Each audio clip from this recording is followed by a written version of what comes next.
Hi, I'm Tim Clements. The taser saved my life back in January of 2019 because I went to a police station pointing an airsoft gun at the cops that responded to my 911 call saying suicide by cop. I was extremely depressed and didn't have the treatment. I was in treatment, but I didn't have the level of care that I have now from King County Regional Mental Health Court. And officers deployed 40 millimeter blue nose, which is similar to a beanbag, and it didn't work. And so a sergeant got brave enough to get close enough to me to tase me, and that worked. And without the taser, I'd be dead. Because at some point, I would have rushed the cops or done something to escalate and get them to kill me. Um, and the Axon cameras that are coming out and the new taser that can work at short range, so it would allow officers a less lethal option to taser someone who's at very short range with, say, a knife. And my review of Seattle police officer-involved shootings is the knife cases are the deadly ones. There have been people with real guns that survived, but it's those people with knives in homes or apartments where there's just basically no distance between the officers. That taser, a taser being deployed by one of several people or several officers, it's really the only hope of saving that suspect's life. And the Taser 7 is designed to work at short range.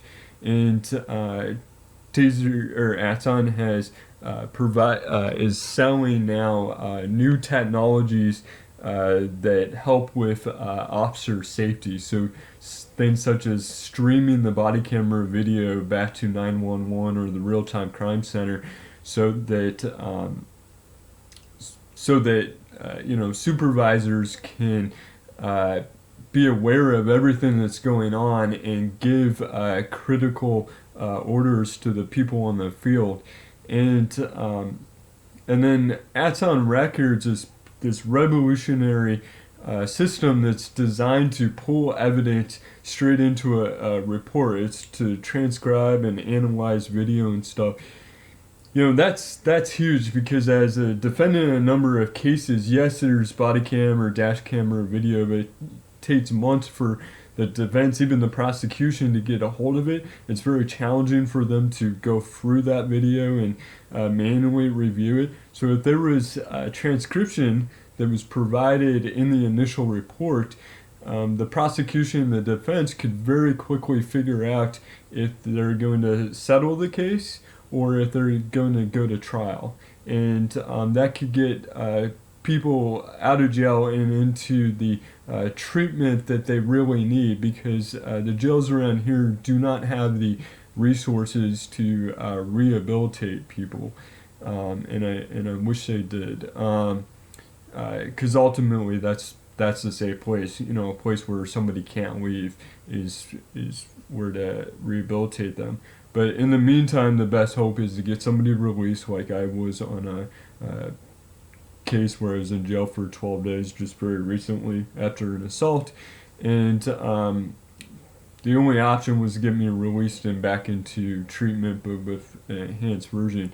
And in my case, I was able to convince the police officer to really put in a lot of detail that they initially didn't want. Well, if you have transcription automatically being done and dumped into the report, the officer can very easily pull stuff out of it, especially all of the information that's coming from other officers. In my case, there were 4 officers all collecting information, and the officer really only wrote good details about what he was directly collecting.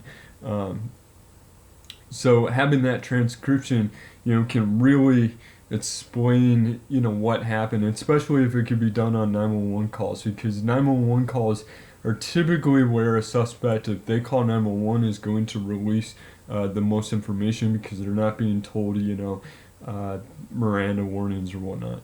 And then another really cool thing is something called Aton Citizen, which allows the public to push out videos and photographs once they get a case number uh, to the police. So let's say there's been a stabbing at McDonald's. Security can download that video, and as they're on the phone with 911, get a case number, and they could push that video immediately to the police. So even before they arrive, the police department public information team, they can be analyzing that video and cropping suspect descriptions and pushing that out to the public. So what I'm fundraising for is to give Seattle police, every officer, the Taser 7, so that it's more effective. There's a lot of officers without a Taser right now, and I think if they had a more effective, less lethal option, they would be more willing to wear it. It's an optional thing. And then as well as the latest body camera that supports the live streaming and the live streaming to the 911 and real-time crime center and Aton Citizen and this transcription system with this new report system that gets officers back in the field right away. So yeah, what you're seeing next is a video that Aton has put together, not in any collaboration with me. It just inspired me to put together this fundraiser. And that video shows how Aton's virtual reality training, which is required now for any department buying the Taser 7, that virtual reality training teaches officers now how to de-escalate. And I think it's going to be a great help to Seattle police. They've done a lot of work with de-escalation. They've been very good with me. But, you know, in a really bad situation, all the de-escalation training you can get, that's what's going to save people's lives. So that video shows them de-escalating a person in a severe mental health crisis, which I have been in about 20 times since summer of last year with Seattle police. And so, you know, that's what that shows. So I would love it if we all support Seattle police. This goes straight to the Seattle Police Foundation. Your money goes for a safe system on GoFundMe. It goes straight to the Seattle Police Foundation, which would go and purchase this technology. And it's for 5 years, and I believe there's auto upgrades of cameras and tasers and stuff, and then the software is automatically updated every month.